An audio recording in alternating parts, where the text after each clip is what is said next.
après comment fabrique-t-on un compost, moi je vais vous montrer comment on l'utilise. Donc là, une bonne brouette de compost, vous voyez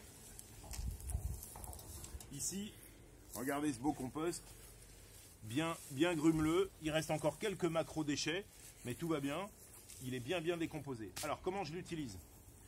Je vous ai toujours dit, moi je mets souvent du paillage. Regardez, j'ai balayé le paillage sur la droite, à la griffe, j'ai amené mes 3 brouettes de compost, je vais étaler mon compost, voilà.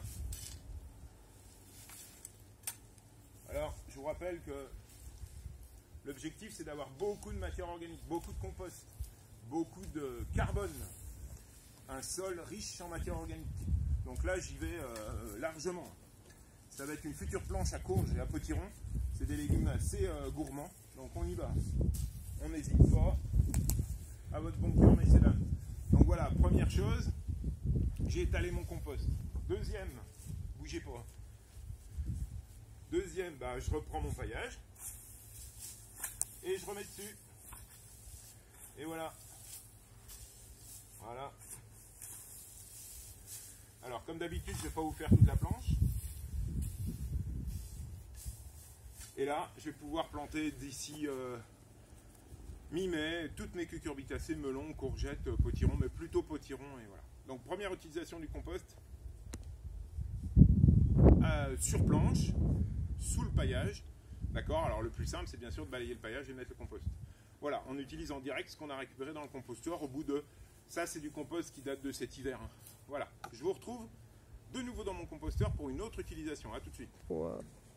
Donc deuxième utilisation du compost, on l'a vu sur planche en direct, mais on peut l'utiliser aussi dans tous ces semis hors sol. Alors comment on fait? Un tamis, comme ici, je vous le montrerai, on met le compost dedans, le même que j'avais dans ma brouette, et on tamise.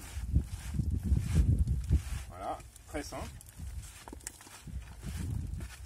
Voilà, l'excédent retourne dans le composteur. Alors vous voyez mieux mon tamis que je me suis fabriqué.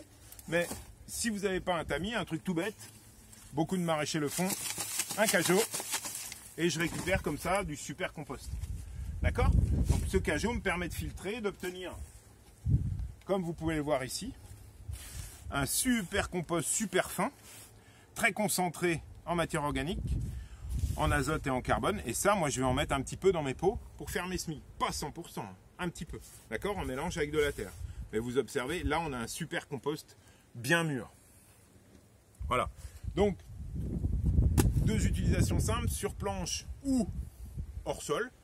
Mais vous voyez que ça demande un peu d'exercice. Mais en cette période de confinement, le canetier jardinier en a un petit peu besoin. Donc à bientôt.